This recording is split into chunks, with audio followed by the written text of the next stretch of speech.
अच्छा, कई बार ऐसा होता है ना कि हमारा जो पार्टनर होता है या हमारी जो पार्टनर होती है वो हमारे साथ धोखा कर रहे होते हैं, वो हमारे साथ चीट कर रहे होते हैं, फिर भी हमें छोड़ नहीं पा रहे होते हैं ना उन्हें। फिर भी हमारा मन यही करता है कि यार ये साथ होना चाहिए, इसको छोड़ेंगे कैसे। मतलब हम सब कुछ देख रहे होते हैं, फिर भी हम उन्हें छोड़ नहीं पा रहे होते। ऐसा क्यों होता है? और ऐसा करने से हमारी ज़िंदगी किस लेवल पे जाती है और हमारी लाइफ में इससे बदलाव कैसे आएगा? हम ऐसा क्या कर सकते हैं कि सामने वाला इंसान इस तरह की हरकत ना करे, या कोई इंसान जो हमारी ज़िंदगी में आए वो हमारे साथ इस तरह की चीज़ें तो ना करे। ऐसा क्या करना है? आज की वीडियो में इसी बारे में डिस्कस करने वाले हैं। अगर आप पहली बार इस चैनल पे आए तो एक बार विजिट करके ज़रूर देख लीजिएगा। अगर आपने मुझे इंस्टाग्राम पे फॉलो नहीं किया है, ये आईडी आपको दिख रही है, इस आईडी पे जाके आप मुझे फॉलो कर सकते हैं। यहाँ मैं डेली लाइव आता हूँ, तो आप जुड़ सकते हैं मेरे से। अगर आपको मेरे से पर्सनली 1-to-1 बात करनी है तो ये व्हाट्सअप नंबर दिख रहा है, इस नंबर पे मैसेज करके आप अपना स्लॉट बुक कर सकते हैं। तो देखो यार, आपको समझना क्या है ना कि जब भी आप एक रिलेशन में जा रहे हो तो आपके पास आपके कुछ टर्म्स होने चाहिए। आपको पता होना चाहिए कि आप रिलेशन में जा क्यों रहे हो।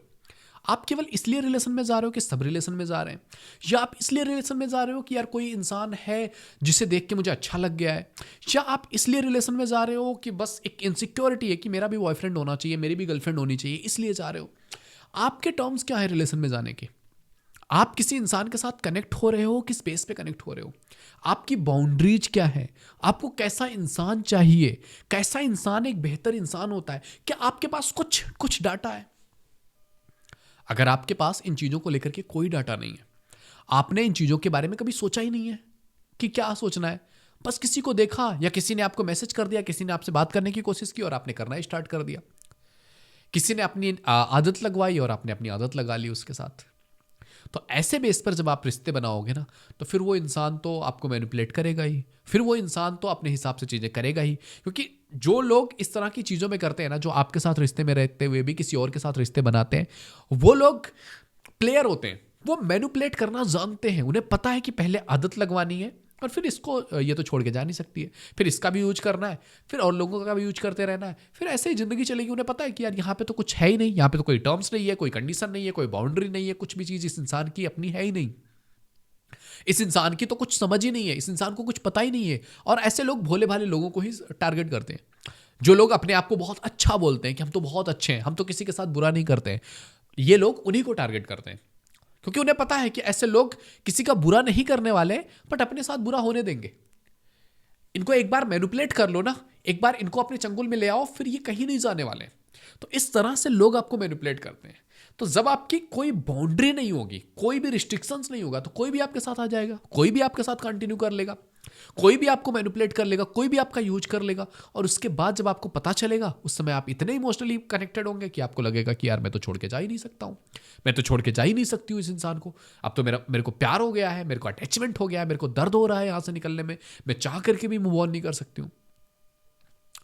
तो जब भी आप एक रिलेशन क्रिएट कर रहे हो ना, आपको आपके टर्म्स क्लियर होने चाहिए कि देखो यार, मैं किसी के साथ रिलेशन में आ रही हूं, तो एटलीस्ट मैं 3-4 महीने टाइम लूंगा जानने के लिए कि वो इंसान क्या है, उसका बैकग्राउंड क्या है, उसका बिहेवियर क्या है, उसकी लाइफ स्टाइल क्या है, वो क्या चाहता है, वो किस तरीके से आगे इसको अप्रोच दे रहा है, वो किस तरह से मेरे बारे में जानने की कोशिश कर रहा है, उसका अट्रैक्शन मेरे किस तरफ है, वो मुझे जानने की कोशिश भी कर रहा है या फिर वो मेरे से डर्टी टॉक्स कर रहा है, क्या कर रहा है वो इंसान, या उस इंसान को मेरे से कुछ चीज़ों की ज़रूरत है, क्या ऐसी चीज़ें। तो आपको कम से कम 3-4 महीने एक दूसरे को टाइम देना है समझने के लिए, जानने के लिए कि क्या है भाई। अगर उसके बाद भी तुम्हें लगता है कि यस ये इंसान अच्छा है, अब अच्छे के लिए आपके पास कुछ बाउंड्रीज होनी चाहिए कि वो बाउंड्रीज पे वो खरा उतर रहा है, कुछ कुछ बाउंड्रीज पे टिकता हुआ नजर आ रहा है, तो आप कह रहे हो कि यार इस बेस में अच्छा है, इस फेज में अच्छा है, इस फेज में अच्छा है, इस फेज में अच्छा है, चलो हम इसके साथ रिलेशन करके देख लेते हैं। समझ रहे हो कि यार सब कुछ अच्छा दिख रहा है, अब इसके साथ रहना है, लेकिन आपने कुछ टर्म्स ही नहीं बनाए, कुछ चीजें ही नहीं बनाई। किस बेस पे आप उसको अच्छा जज करोगे? इस बेस पे कि वो आपको प्यार करता है, वो आपसे अच्छे से बात करता है, जस्ट इस बेस पे अच्छा जज करोगे। अगर इस बेस पे जज करने लग गए तो थोड़े टाइम तो हर कोई कर लेता है, और शुरू में उन्हें पता है कैसे मैनिपुलेट करना है, तो वो तो कर लेंगे, फिर आप तो फंस गए। तो आपकी कुछ बाउंड्रीज होनी चाहिए कि देखो यार, अगर हम रिलेशनशिप में आ रहे हैं तो लॉयल्टी कभी ब्रेक नहीं होगी। अगर कोई एक्स रही है सामने वाले इंसान की, तो वो एक्स किसी भी तरह से कनेक्ट नहीं होगी, ना ही उसकी बातें होंगी कभी। आप डिसरिस्पेक्ट नहीं करोगे, एब्यूजिव नहीं होंगे, आप मैनिपुलेट नहीं करोगे, आप फैमिलीज की रिस्पेक्ट करोगे, आप मैरिज के बारे में आगे कैसे सोचोगे, आप किस तरीके से एक दूसरे के हो सकते हो, क्या प्रैक्टिकली ये चीज़ पॉसिबल है, क्या आप लोगों की कास्ट वगैरह कुछ लोचा रहेगा या नहीं रहेगा, आप मैरिज को लेकर के क्या सोचते हो, क्या आप कमिटमेंट दे रहे हो? आपके कमिटमेंट की वैल्यू क्या है? उस इंसान का बिहेवियर पैटर्न क्या रहा है? क्या उसके 10-20 रिलेशन रह चुके हैं, या एक रिलेशन रहा है, या कोई नहीं रहा है? आपको बहुत कुछ चीजें सोच समझ के एक डिसीजन लेना है। लेकिन अगर आपने बिना सोचे डिसीजन ले लिया तो सामने वाला इंसान तो बोल रहा होगा कि यार मैंने तो तुझे कभी कमिट नहीं किया, मैंने तो कभी बोला ही नहीं कि मैं तेरे साथ रहूंगा या किसी और के साथ रिलेशन नहीं बना सकता हूं, मैंने तो कभी बोला ही नहीं। ये तो मेरी दोस्त है, ये तो मेरी बेस्ट फ्रेंड है, ये तो मेरी एक्स है, ये तो ये मैं इनके साथ कनेक्ट रहूंगा, क्या प्रॉब्लम है, मैं तेरे को प्यार करता हूं ना। ये वाली चीजें आ जाएंगी। फिर आप चाह करके भी वहां से निकल नहीं पा रहे होंगे। आपको दिख रहा होगा कि सामने वाला इंसान आपकी आंखों के सामने धोखा दे रहा होगा। आप अटैच्ड हो उस इंसान से, निकलोगे कैसे? आप निकल ही नहीं पाओगे उस इंसान की फीलिंग से। आप उसी में परेशान रहोगे, फ्रस्ट्रेट रहोगे, रोगे, परेशान रहोगे, तड़फोगे। पर अटैचमेंट की प्रॉब्लम यही है कि सब कुछ जानते हुए भी आप उस जगह से निकल नहीं पाओगे। सब कुछ जानते हुए भी उस इंसान से मूव ऑन नहीं कर पाओगे। सब कुछ जानते हुए कि यार ये इंसान ठीक नहीं है, ये सिचुएशन ठीक नहीं है, ये ठीक नहीं है, वो ठीक नहीं है, फिर भी आप उस जगह से आगे नहीं बढ़ पाओगे। तो जब भी एक रिश्ते में जा रहे हो थोड़ी समझदारी जरूर लगाओ। रिश्ता केवल इमोशंस के बेस पे नहीं चलता, और ये मैं बार बार कहता हूं कि अगर तुमने केवल इमोशन के बेस पे किसी रिश्ते को जन्म दिया है, किसी रिश्ते को बनाया है, तो वो चीजें बहुत जल्दी रुइन होने वाली है। ओके, तो अगर इस तरह की चीजें हैं ना यार कि पार्टनर आपको धोखा दे रहा है, प्लीज अगर बाउंड्री नहीं बनाई है तो अब बना लो कि ये चीज मेरे लिए एक्सेप्टेबल नहीं है। तो लीव दैट पर्सन और leave me. If he is not saying कि यार मैं लीव नहीं करूंगा, मेरे को तो वो भी चाहिए, तू भी चाहिए, तो आपको निकलना पड़ेगा कि भाई मैं निकल रही हूं।